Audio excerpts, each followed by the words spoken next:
રાજકોટના કોટડા સાંગાણી તાલુકાના Sapar Veraval national highway number 27 ઉપર કેપ્ટન ગેટ વેરાવળથી શીતળા માતાજીના મંદિર પારડી તરફનો ઓવરબ્રિજ બનાવવાની તજવીજ હાથ ધરવામાં આવતા 2 લાખ લોકોને મુશ્કેલી ઊભી થાય તેમ છે, જેને લઈને 500થી વધુ ગ્રામજનો દ્વારા આજરોજ ઢોલ નગારા સાથે વિરોધ પ્રદર્શન કરવામાં આવ્યું હતું.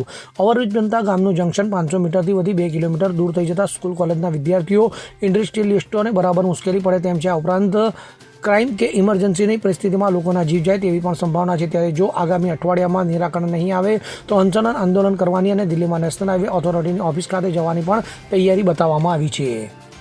Bureau report CN24 news. હવે જુઓ દેશ દુનિયાની તમામ ખબરો તમારી આંગળીના ટેરવે. ઉઠાવો મોબાઈલ અને Google Play Store પરથી ડાઉનલોડ કરો અમારી CN24 ન્યૂઝ મોબાઈલ એપ.